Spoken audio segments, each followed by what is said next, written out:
that poverty is meant to be in those areas, but that should not be the case. True, poverty can be caused by poverty itself, but we believe that if proper investments are done in such areas, then we'll be able to actually flourish. Take a very good example of the ASALs in this country occupy almost 80% of the Kenya's landmass. So it means for the past 60 years we have been investing in the 20% of the country. So just take, if we happen to invest on 40% of that, or for half of that 80%, then we'll be able to have massive economic growth in this country. So investment in ASAL is the most viable thing to do right now.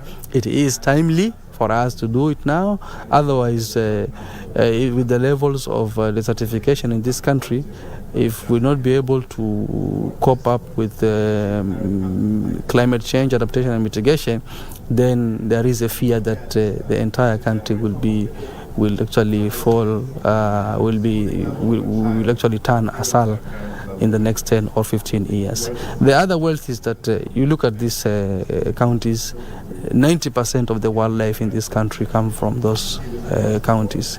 So again, tourism is another area that has not been fully actually exploited when you look at that statistics.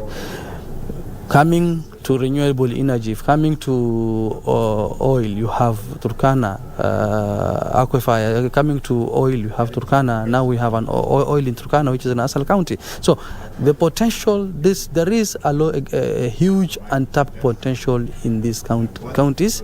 So it's important for us now to focus, to actually change focus and turn to these unmarginalized areas, so that we'll be able to actually improve on our economic standards and even conditions in this country.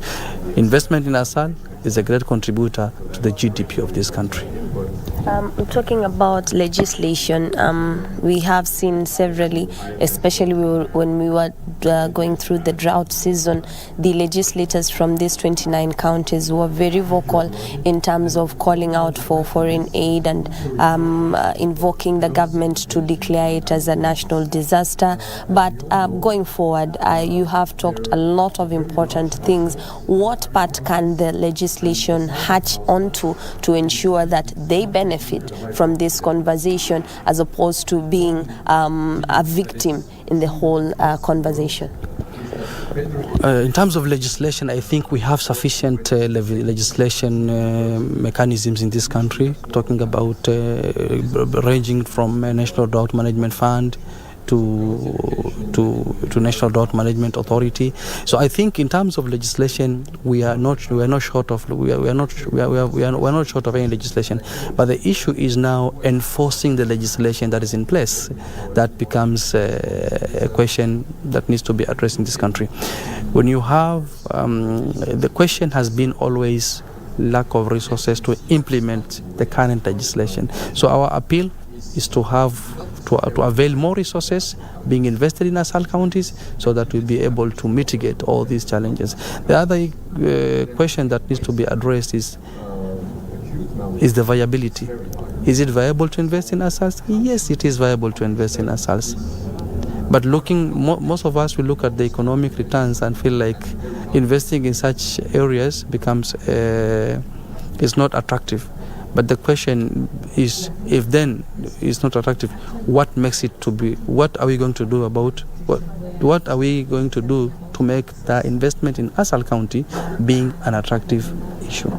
Finally, the role of the Deputy President in steering this conversation for the country has been very paramount. He has been outright with it when it comes to looking for development partners to also invest in the infrastructure of water. He was at the annual Kenya Water and Sanitation Exhibition just the other day, and also made his pronouncement on the need to also invest in this water systems in the country. As he comes, what are some of the takeouts that the stakeholders, what that the county and the national governments can take on from this 3-day conference that will be very vital going forward? Is it the adoption of the framework, for example, the disaster response framework, and can it be cascaded down to a county level, or what are some of the take-ons that can ensure that effective conversations have been taken out of this 3-day conference? One is the disaster risk management framework. The adoption of that framework is very important to ASAL counties, and especially we are even proposing that we have disaster risk management operational centers. We need to operationalize the disaster risk management framework in our counties. Having such centers in our counties will be of great help, because you see, we have been actually handling disasters year in, year out. The outcome has not been good, so we need to actually invent new ways of handling such problems.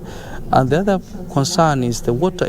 I'll still come back to the investment in water infrastructure that you're talking about. That is key and paramount in executing any program in ASAL counties. So I think over the years we have seen immense resources splashed in ASAL counties with less actually impact. So we want to have a change in narrative where we have that resource invested properly, and we need to have what we call focused target to ensure that that resource is put in the right place.